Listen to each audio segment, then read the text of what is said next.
Cowboy Entrepreneur Show, created and hosted by Scott Knudsen, to explore the crossroads of horses and business. Now here's your host, Scott Knudsen. Welcome to the Cowboy Entrepreneur Show. I'm your host, Scott Knudsen. Thank you so much for joining us today. And don't forget to subscribe to the Cowboy Entrepreneur channel on YouTube. Thank you so much for watching us. Today, we got a special guest. Justin Martin is on the show, and Justin is a rodeo cowboy. He's also, and first off, thank you for your service, a 6-year United States Marine Corps veteran. He is an 8-year bullfighting veteran. He's also the 22 World Champion Freestyle Bullfighter. He's a horse trainer.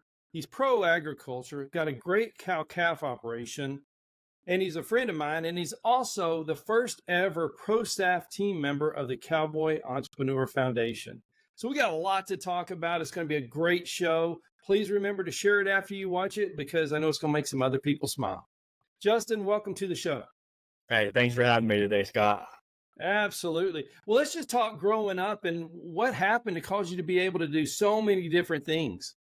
Starting off, I didn't grow up in the ag industry at all. I grew up in a town in Fort Worth, Texas, played baseball. And we started there and then ended up moving down to Houston. And that's where I got off in the ag industry, down outside of Houston in Cypress, Texas. Started training horses, learning about cowboying and cattle down there. And that's really where it started. That's really cool. You know, I talked to so many generational cowboys and cowgirls, but the first generation, I think, is even more special because the industry is so vast. It allows people to get in. And then now, look, you're doing 6 or 7 different things within it. Yeah, it's a lot. It's a lot to handle, a lot to take off. That's for sure. Yeah. So what advice do you have for people maybe that's not in the industry, that may be watching the show today or has been thinking about getting in the industry? How do people kind of funnel into it? Man, if there was one piece of advice I could say is if you have that dream and that desire and that want to do it, chase it and chase it 100%. Put everything you got into it. There are so many ways to get into the ag industry, whether it's rodeo, cattle operations, crops. There's so many opportunities. Find a place, jump on with their operation, learn as much as you can, and take it from there. Man, I love it. I love it. So let's talk about, how do people follow you? Let's do that before we get into the nuts and bolts of the show. Facebook, it's just Justin Martin out of Ennis, Texas. I have a TikTok. It's kind of a long one. It's Texas_Bramer_Tamer. Really weird, but that's what we came up with. Hey. And then Instagram's bullfighting veteran. Yeah, we follow all of them, and they're great. And the TikTok, you know, that's a lot of fun too, with all the videos and such. Yes, sir. It's a good watch. Yes, sir. Yeah. So let's talk about, you know, growing up, your first generation into the industry, but you also did join the military. Yes. Was that something that was generational to your family, or did you just say, I need to go and serve first? Military is kind of generational. So on my mom's side of the family, all my uncles served in the Navy, all the way up into the Korean War and everything. And my dad was actually first cav in the Army. Very cool. Yes, sir. But he didn't want me to go to the military. That's for sure. He wanted me to go to college, play baseball. I played baseball my whole life, had scholarships lined up to go, and decided I wanted to go to the Marine Corps instead and chase a different path, see the world. Right. Well, what was that like, you know, playing baseball around the family, and then all of a sudden you're in the Marine Corps? It's an eye opener. It's a life changer. That's for sure. You know, they break you down. They mold you into this, what they want you to be. And then next thing you know, you're overseas doing what you got to do. Right. And I know you had some incredible stories and about your service there, but you came back and coming back, what was that like, the transition? Because you came back a military veteran, highly decorated, and then you start chasing your agriculture dream, your bullfighting dreams. I think what really pushed me to finding bullfighting and agriculture was when I came home. It was kind of a struggle at first, finding a job. Everywhere I went, they were like, "You're overqualified." And I'm like, "How am I overqualified?" I applied to get alignment. Never worked with electricity a day in my life. Absolutely hate electricity to this day now. Funny story for later. And I applied for a job to be a lineman there, and they said, "You're overqualified." I said, "How am I overqualified?" They're like, "Oh, you're a squad leader for 4 years." I'm like, "I'm not looking for a management position. I'm looking for a job to pay my bills." So I mean, it was tough. It was tough to find a job. Ended up working at a feed store for a little bit, and the feed store actually got me connected with a bunch of trainers and all that down there in Houston, and that's where I was like, you know what, this is where I want to go. I did this before the Marine Corps for a short period of time. I loved it. This is what I want to do, and I jumped on under a trainer down there in Houston, and that's where I found my passion. That's what really kind of harnessed me and got me back into the civilian mindset where I don't feel like every day's a battle, every day's a struggle, every day I got to be depressed that I'm here and my guys aren't. The ag industry and horses really brought me back home. I was home, but I wasn't home until I came into that ag industry again. That's a cool story, man. You know, horses have a way of saving you, you know, and They do. refocusing your mindset. And, you know, we talk about it, what they've done for me and so many people on the show, you know, it's just, it's amazing what they do besides just run fast. Yeah. Yeah.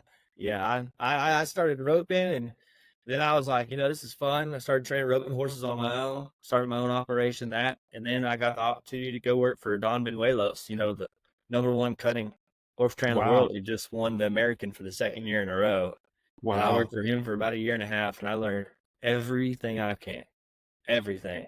And I mean, it was so different, you know. Roping, we're teaching the track and the trail and footwork, and then just dialing and tying off, and then cutting is just completely different. It's an art. It is like a dance when you're on top of that. It's incredible to watch.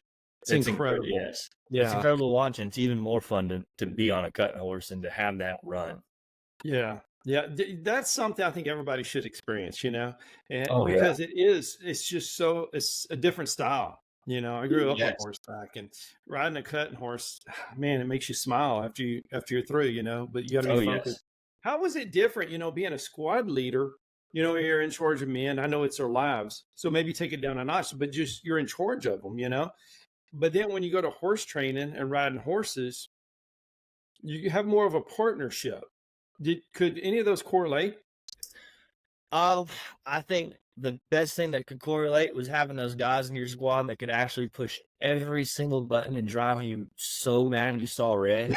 I definitely correlated with training colts and starting off horses. Like, I learned the patience, and then to hold my temper and not take it out on the horse, but think, wow, okay, it's not responding to this right. It's fighting me back. What could I change here instead of just pushing back? Right. Man, that's good, man. I feel every day I work a horse, it makes me a better trainer because everyone's a little bit different. They're all going to show you something a little bit different, and it's up to me to figure it out. Yes, sir. 100%. 100%.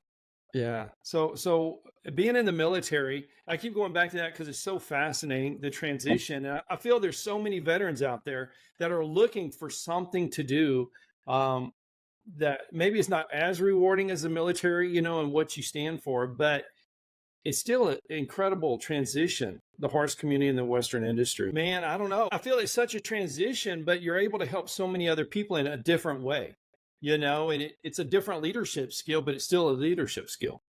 Yes, sir. I think the ag industry, whether it's horses or crops or cattle, really as a whole is a real great benefit to veterans getting out, whether they're combat, they have PTSD, they don't have PTSD, or they were just, you know, they stayed stationed in the States, or, you know, in a non-combat zone the whole time. I think the ag industry is real great because it's a peace of mind. Once you find the beauty in it, you know, in the military, it doesn't matter what your branch is, you're up at 0500 every day, you know, and you work all day long until 10, 11, 12 o'clock at night, 90% of the time, 5, 6, 7 days a week.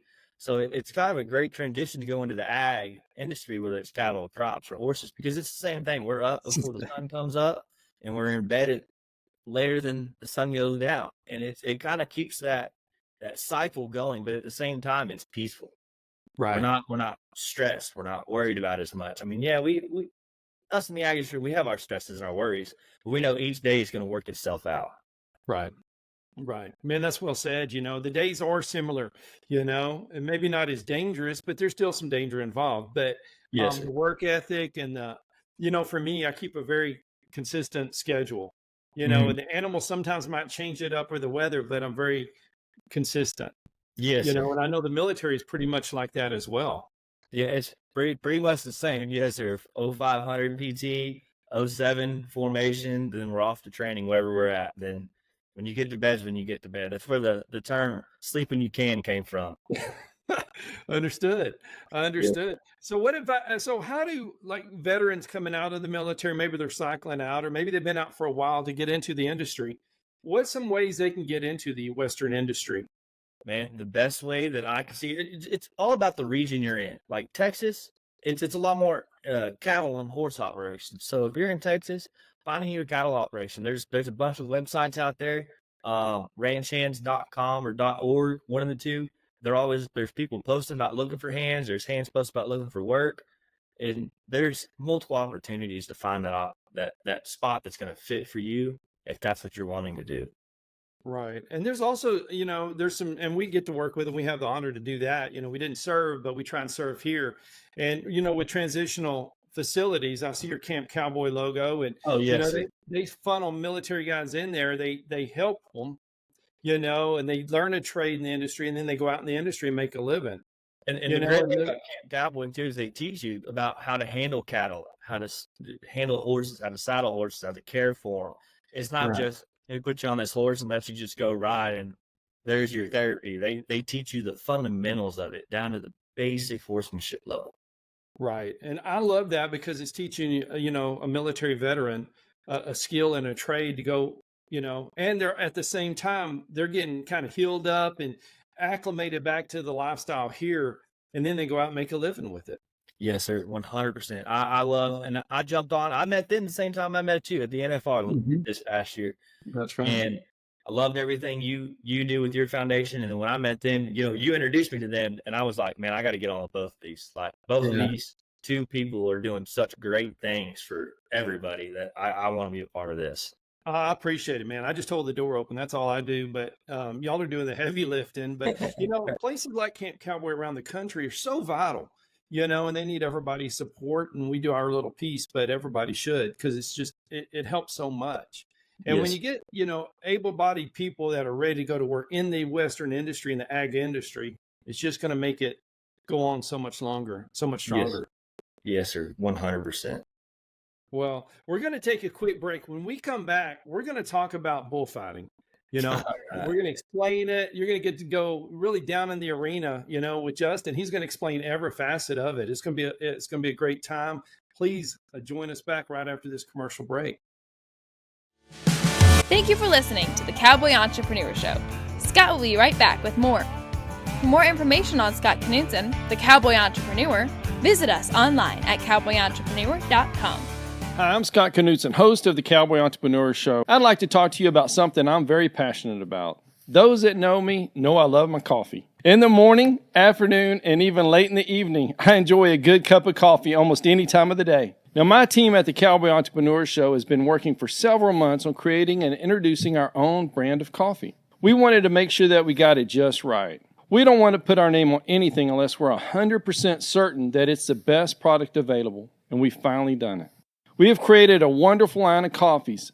You can order these coffees today by going online to javacowboy.com. That's javacowboy.com. Now, each of our coffees carries our brand, the very same brand that we put on our horses, our trailers, and our chaps. So you know that this is a quality product. And we only use 100% Arabica beans, the very best beans available. Just go to javacowboy.com to order your coffee today. This is Positive Times, brought to you by American Hat Company, where true stories of optimism shine bright. This show's Positive Times is brought to you by American Hat Company. It's Justin Martin. Justin is a military veteran, Purple Heart winner, 2022 World Champion Freestyle Bullfighter. He's also a cow-calf operator and a great horse trainer. We want to thank you, Justin, for everything you do. We want to thank you for the positive times you provide. Thank you, American Hat Company, for sponsoring this segment. This has been Positive Times, brought to you by American Hat Company, where true stories of optimism shine bright. Visit AmericanHat.net to discover our finest hats. Positive Times, because every moment deserves a story.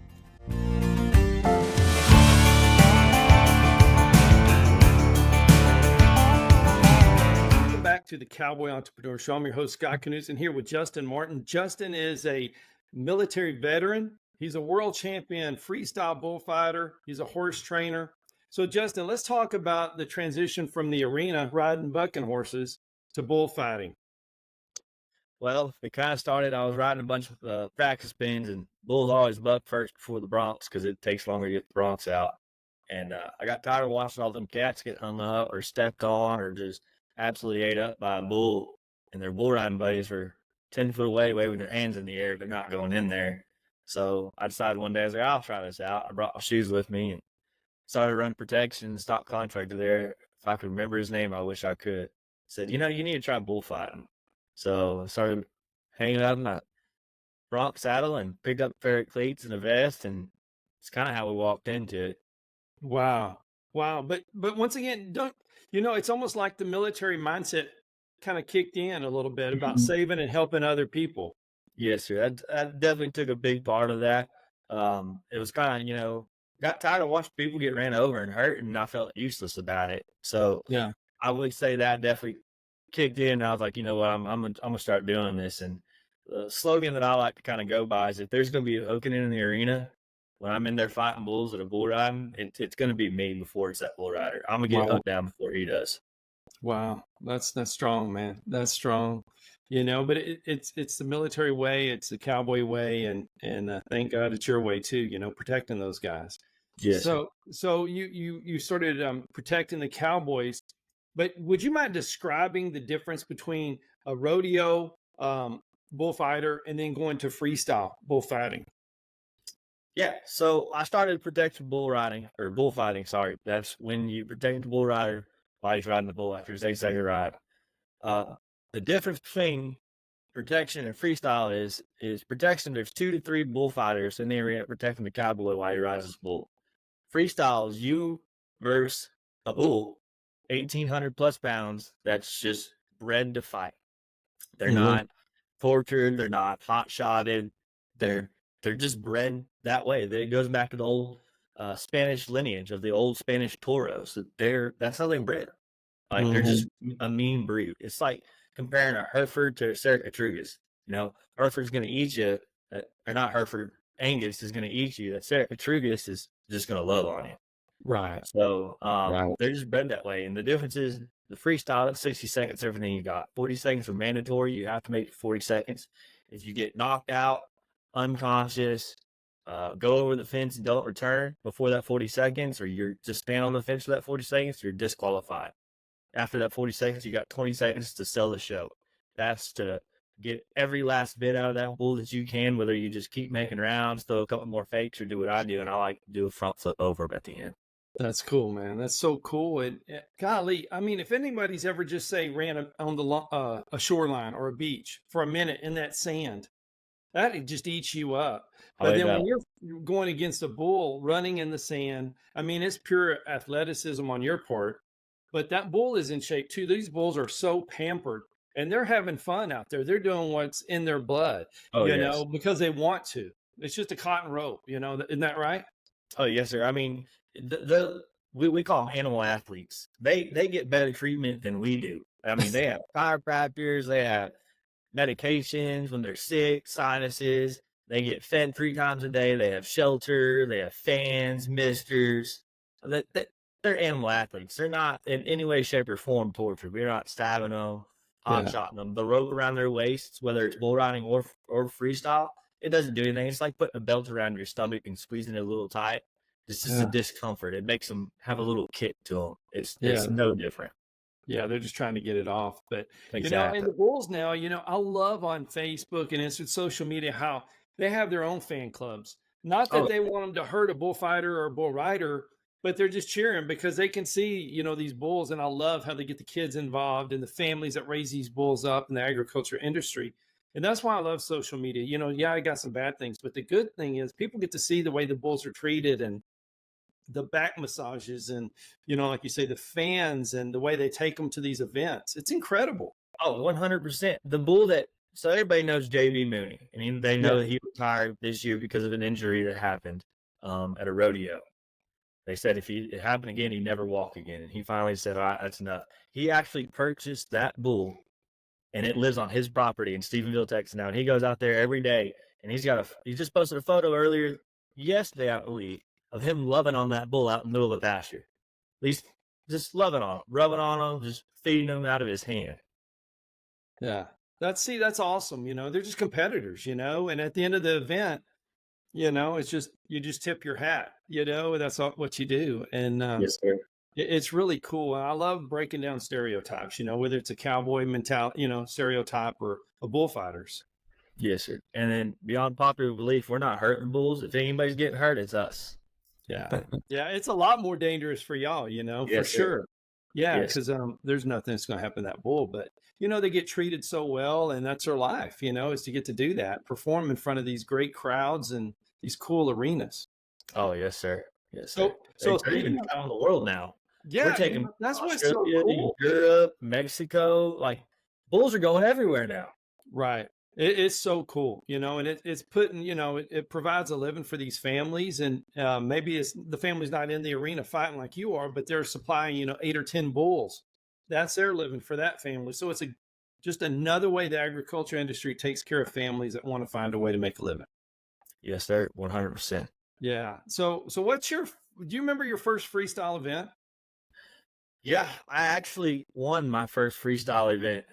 Dude, that's pretty good right there. It was definitely, I got lucky. So what we call luck is just luck in the draw. You never know what bull you're drawing in a freestyle. It's just however they run up in the load and shoot is how they come out. And I got lucky. It was down at Nat Ranch in Cleburne, Texas. It was the Skipper Voss Invitational Tour. And anybody knows Skipper Voss, he's an old school bullfighter from the Wrangler NFR Bullfighters. Just a legend of the game. Yeah, And yeah. innovative, really. And they Absolutely. named the tour after him. And I went down there and I drew for a red and white, longhorned, crossbred bull.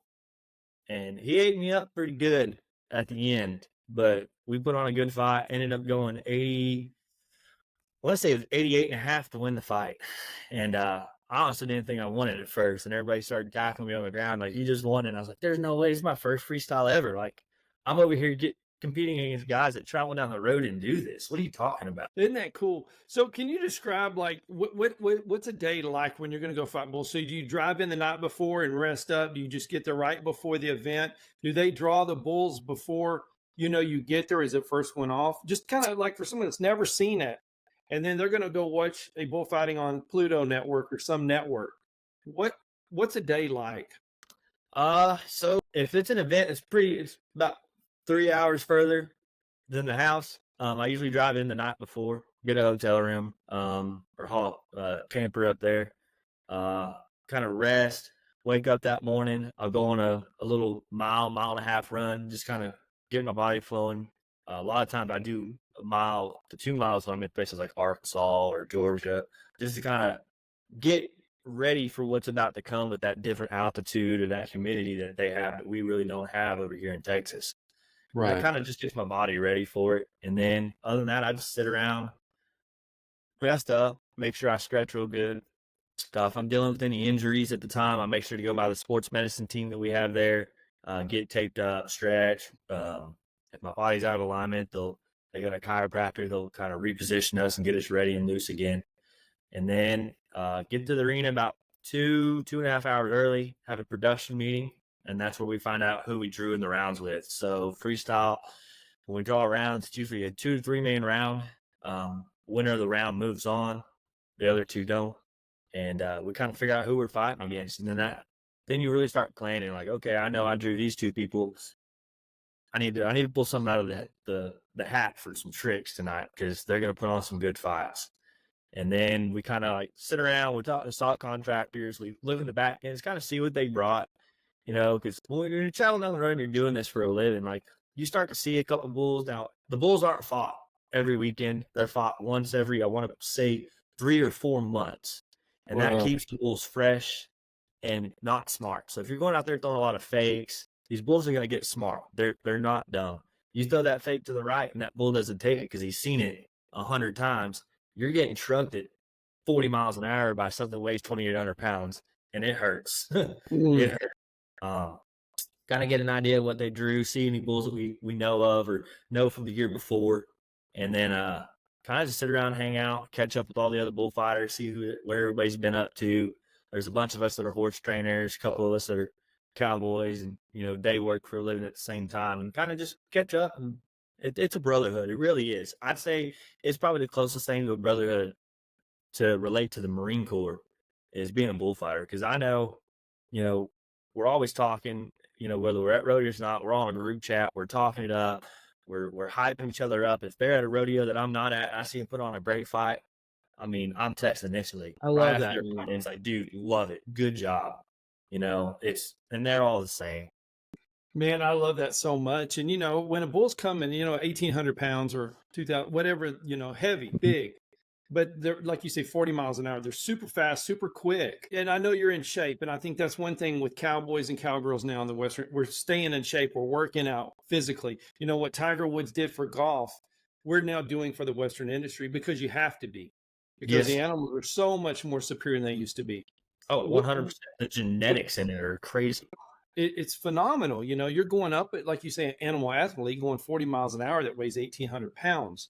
How do you keep training and getting so quick when you fake right and go left to adjust that quickly?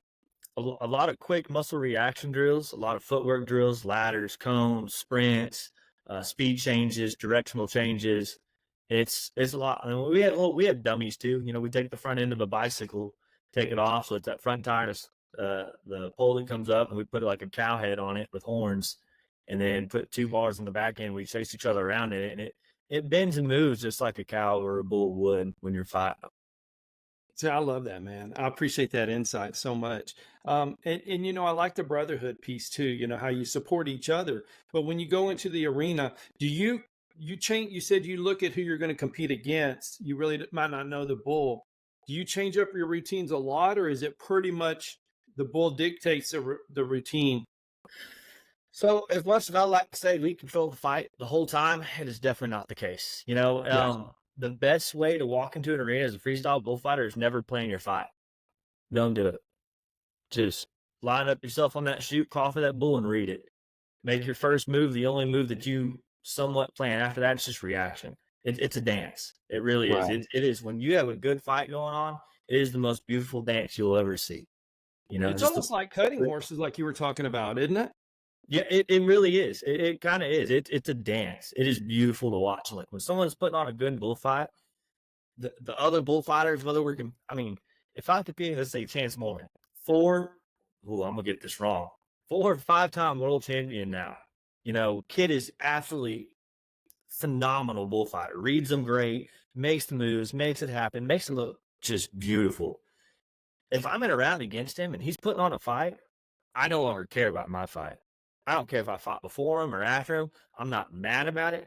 I'm screaming and hollering, telling him, come on, let's go, get it. Yes, come on. I mean, everybody gets into it. The crowd, we do as bullfighters, even if we're competing against it, we're each other's biggest fans, honestly. When you're putting on a good bullfight, everybody's hollering.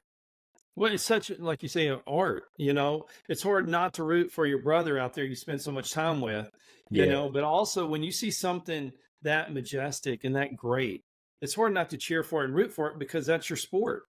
Exactly. It's hard. Like, it's just, it pumps you up at the same time. Like, you see that and you're like, oh, I'm gonna go do that now. I'm gonna go do that now. And it's beautiful, honestly. Well, I keep going back to other sports, but golf had Tiger Woods, so he's in shape. Everybody strives to it. Now you watch the tour, and most everybody's in shape. You watch Tom Brady and how he worked so hard, and he was at the pinnacle for so long. Everybody either got compared to him or strived to be like that. But they all still watched every time he threw a ball. It's kind of like a bullfighter. Every time you fight, they're going to watch. Oh, yes, sir. Yes, sir. Yeah. You never know what we're going to do. Like, it is a revolving, changing game. Like, right. Well, I love the videos you send me, man. I just start watching them and I start sharing them, and it's so cool. And I know Steve, our producer, is going to put some videos and pictures in the show. But when people follow you on your social media, they get to see a lot of that firsthand. Oh, yeah. And if there's anything they want to see me try to do, comment it. Like, we're all about it. The louder the crowd is, the crazier trick we're going to attempt to do.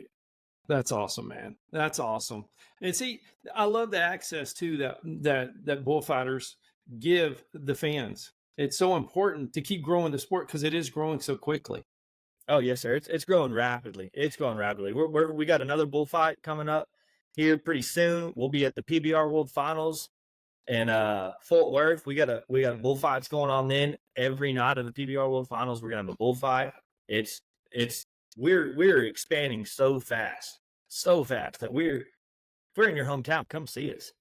I mean, you may not like it may not be for you, but you don't know until you see it. And I'm gonna tell you right now, I've yet to go to anywhere and interact with the crowd after, whether we're signing autographs, we all hang out after, and hang out and just commence among the crowd. I've never met someone that's like, oh, I didn't like this, I'm not coming back. Everybody's like, when are y'all coming back? Where are you going to be next? Like, we want to see more. It's grabbing everybody's attention real good. Man, I love it. We're going to take a quick break and come back and tell people where they follow you again, the TV networks that they can watch bullfighting, and talk maybe a little bit about horse training some more. So we'll be right back on the Cowboy Entrepreneur. Thank you for listening to the Cowboy Entrepreneur Show. Scott will be right back with more. For more information on Scott Knudsen, the Cowboy Entrepreneur, visit us online at cowboyentrepreneur.com. Hi, I'm Scott Knudsen, host of the Cowboy Entrepreneur Show. I'd like to talk to you about something I'm very passionate about. Those that know me know I love my coffee. In the morning, afternoon, and even late in the evening, I enjoy a good cup of coffee almost any time of the day. Now, my team at the Cowboy Entrepreneur Show has been working for several months on creating and introducing our own brand of coffee. We wanted to make sure that we got it just right. We don't want to put our name on anything unless we're 100% certain that it's the best product available, and we've finally done it. We have created a wonderful line of coffees. You can order these coffees today by going online to javacowboy.com. That's javacowboy.com. Now, each of our coffees carries our brand, the very same brand that we put on our horses, our trailers, and our chaps. So you know that this is a quality product. And we only use 100% Arabica beans, the very best beans available. Just go to javacowboy.com to order your coffee today. This is Positive Times, brought to you by American Hat Company, where true stories of optimism shine bright. This show's Positive Times is brought to you by American Hat Company. It's Justin Martin. Justin is a military veteran, Purple Heart winner, 2022 World Champion Freestyle Bullfighter. He's also a cow-calf operator and a great horse trainer. We want to thank you, Justin, for everything you do. We want to thank you for the positive times you provide. Thank you, American Hat Company, for sponsoring this segment. This has been Positive Times, brought to you by American Hat Company, where true stories of optimism shine bright. Visit AmericanHat.net to discover our finest hats. Positive Times, because every moment deserves a story.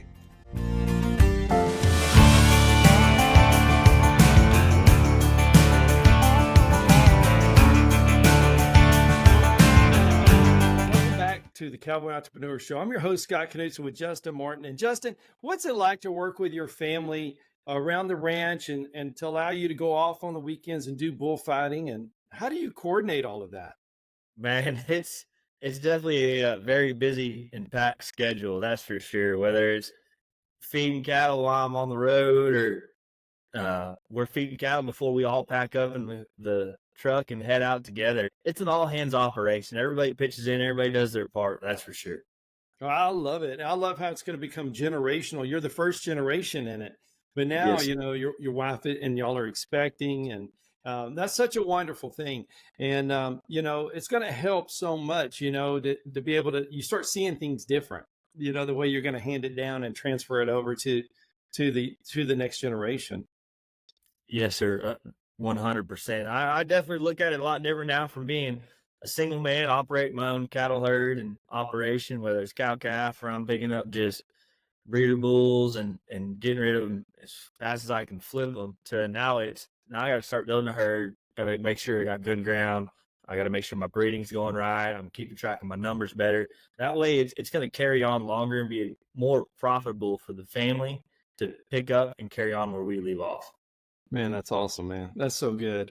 It changes the whole concept of it. You start, for me, having a wife and a daughter, I look at everything just a little bit different. Like if I'm buying a new stallion, I'm thinking, okay, that might last 15 years, but I want to hand him off to my daughter. What's she going to do with him? And it's the Yeah. best thing about our industry. You're able to do that and maneuver around it. Yes, sir. It's definitely a big part of it now. It's gone from like I said, a one-man operation to now how is this going to benefit my kids? Yeah.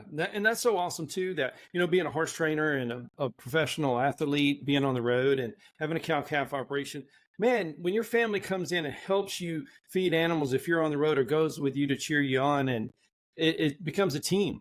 It's another team you get to work with. Oh, 100%. It's the best team. Honestly, Yeah, the best absolutely. team. Most important. Yeah. I love it so much. Well, what was it like? Can you put yourself back in those boots, or in those shoes that day you won the world championship? Man, I was the second to last bullfighter to go. I made what I thought was one of the best fights of my life. And I knew in the short round at Ardmore, Oklahoma, that I had to do everything. I had to fight the best fight I've ever fought and do something absolutely that would just stun everybody, judges in the crowd. And I got a good score.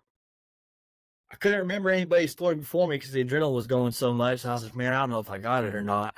And I went in to went out the out gate. I sat down, was catching my breath, drinking some water. I was sitting there talking to Frank Newsom, a legend bullfighter. Legend. He's been on the show. He's a great guy. Yeah, Frank is amazing guy. He does so many things for the future of bullfighting. And he was there. He puts it on and judges. Yeah. And I was sitting there talking to him, and he was telling me how good I did. And I was like, man, I hope I got it. And before I knew it, the next fight was over. The last fight, I didn't even pay attention to it. And then a good buddy of mine, Tuck Williams, an absolutely amazing bullfighter as well, from the Show-Me state, looked over, he goes, you just won Ardmore. I'm like, what? He goes, you just won the world. No, you lied. I didn't win. No, there's no way I just beat all these amazing bullfighters. And the next thing I know, everybody's like, dude, you just won. It's like, oh, what? So then they call me out in the arena and say the world title's going to Texas. And I stand there and I receive the trophy and the buckle and everything. It was just like surreal. Like the lights, the crowd, everything. I was like, this moment is absolutely amazing. And then it's a tradition. You win a rodeo as a bullfighter in freestyle, you take some dirt home with you. Now, it's not the way you want to take dirt home, but you're taking dirt home. So before you know it, you hand the trophy back and you have 12 bullfighters charging at you. And they're going to tackle you. They're going to pour water all over you. And they're going to cover you in that arena dirt. That's so cool. Yes, so sir. Cool. But what a great feeling, man. What a great feeling. So what's it like now when you walk into an arena and you see maybe somebody's watched you on TV and they know you're a world championship and they come up for an autograph or to meet you? Is that just, once again, so surreal, coming from the military and what you went through there to transitioning to riding bucking horses? Now you're a world champion. That's a never give up and a non-quit kind of deal. But what's it like when that youth comes up to you and wants that autograph? Man, it's absolutely awesome. I love spending time with, whether they're young bullfighters trying to figure it out, guys asking questions, like sending me videos like, what could I have done differently? I absolutely love it. I love it. I love it when we have autograph signings and the kids are coming up. I can't tell you how many hats. I need to find me a hat sponsor is what I need to do, because I sign about every year. I sign and give away about four hats every year that I've worn for so long. And I'm like, oh, it's time for a new one. Let me sign this one. And I give it away to the kids all the time. I love it. I absolutely love it. It's a great feeling. If you ever see me out and out, stop me, grab a picture, grab an autograph, whatever you want. I'm all about it. I love this industry that much that I want that to get out there. Well, that's so important. And I appreciate you saying that so much, because I do too. It's such a family. But by doing that, you encourage people to come in that might be a little bit nervous, and a lot of other first timers, and maybe even some fourth and fifth generations that maybe never even had the desire to go up to somebody. But now you make that, come on up, and they do it. Yes, sir. You're welcome inside that arena, so to speak. Yeah, 100%. We all of us love it. You see any of us stop and say, hey, you're Justin Martin, or hey, you're so-and-so. Like, yeah, want a picture? Come on, let's get a picture real quick. So awesome. Yeah, that's so great. That's so great. And we talked a little bit, they can follow your social media. Would you mind going through your social media one more time? Because I know people are going to want to follow you. Yeah, so my Facebook's real simple, Justin Martin out of Ennis, Texas. TikTok is Texas_Bramer_Tamer. That one, I got to figure a new one out for that. The Instagram is bullfighting veteran. Yeah, I love that. You know, we follow that one, and you just started that one. I've seen it just start growing so quickly, and I love the access that you give. And you Yes, know, sir. they can find bullfighting on the Pluto network, but there's other TV networks that carry it as well, right? Yes, sir. Yes, sir. I know Pluto's the best one. It's the one that's really growing the best. Cowboy Channel shows a little bit of it, I do believe now. And Facebook, if it's an Ultimate Bullfighter or a BFO, if you look up BFO Bullfighters on there, Ultimate Bullfighters on Facebook, add their page. They play them all live on Facebook, so you can watch them on Facebook too, whether you're on the run, on the go, out in the pasture, or sitting in class. I love it, man. Class. Hey, you already said it, so you just gave everybody a free pass. Oh man, just don't tell your teachers and parents that I told you. Yeah, everybody say Justin said I could watch it. It's okay. Well, let's talk about another thing that's so important being a professional athlete, and that's the sponsors. You know, they help keep you on the road, and they surround you, whether you know in good times and in bad. They're always there for you. Yes, Would sir. you mind talking a little bit about that relationship? Yeah, so sponsors, they're hard to come by. Honestly, they really are. 'Cause it's a competitive industry. It really is. So you really have to compete and show that you're worth them sponsoring. And I'm blessed. You know, your foundation, the Lighting Cake Coffee as well, Kent Cowboy Workmen, who actually made this shirt themselves. Great people, great customer service. First of all, you need a shirts made, whether it's embroidered, heat press. I recommend them. I have what I try to do with my sponsors is I try to stick to the smaller upcoming companies.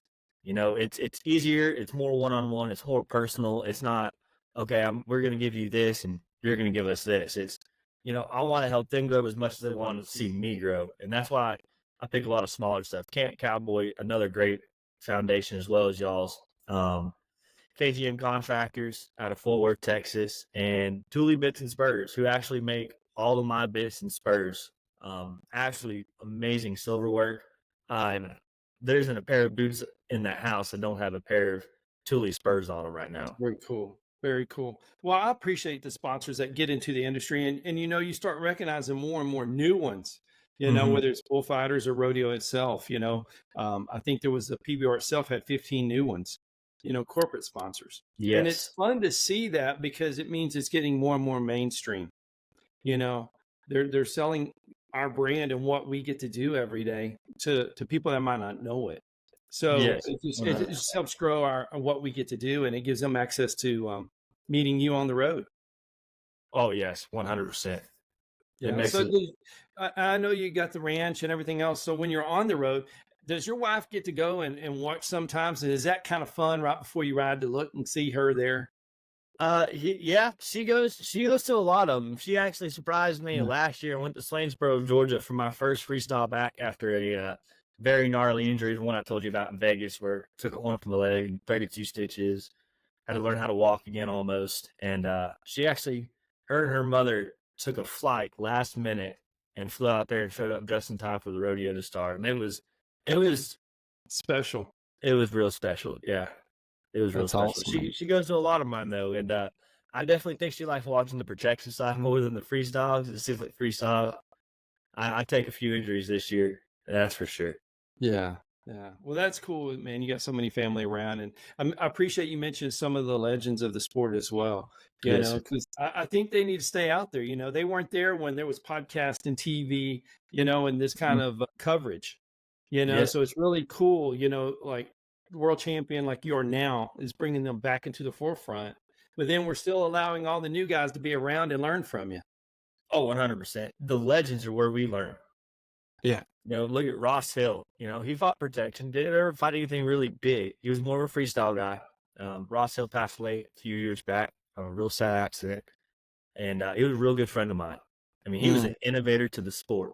Who's going to think of fighting a freestyle Mexican bull and bringing his cell phone out and doing this and calling for him like this and looking at his phone the whole time with his back turned to the bull? Like, who does that? But I mean, that's the great thing about it. Is, you know, it's a growing sport, and we're always coming up with something new to do. It's just going to blow it off the charts. I love it. I love it. And would you mind giving the two associations one more time so everybody can kind of follow them? The Ultimate Bullfighters and the BFO. Awesome, man. And bullfighters. Bullfighters only. Yep. Bullfighters Yes. only. Awesome, man. Well, Justin, it's been so much fun having you on the show. And let's talk about one more thing real quick. And you're the first ever, which is so special to me, pro staff member of the Cowboy Entrepreneur Foundation. That's a foundation, so many of us got together and put together. I didn't lead it. It was a whole group effort, but just to give back to the Western industry, cowboys, Yes. cowgirls go down and you want to help. And we have a great board, a great executive director, and they wanted to start the pro staff. And, they heard your story and you were the first one for sure. And I'm so grateful for it. It's an absolutely amazing what y'all are doing over there for us rodeo athletes that get hurt, or even ag industry. If we get hurt or injured, and y'all are doing so many great things for us. Hey, thank you so much. And thanks for being a part of that for sure. And thanks for being on the show. And I know there's going to be so many people wanting more shows with you, and we're absolutely going to do them, whether it's on the TV side or on the podcast side. We're going to get there. Heck yeah, I'll have to come down to you next time. We can do it inside that nice barn of yours. Absolutely. Well, thank you, Justin, for being on the show. And thank you all for watching the Cowboy Entrepreneur Show. And please remember to subscribe, share, and follow. Thank you to all the great sponsors of the Cowboy Entrepreneur Show. If you or your business is interested in being a sponsor of the Cowboy Entrepreneur Show, please call our office at 830-992-1786 or visit our website, cowboyentrepreneur.com.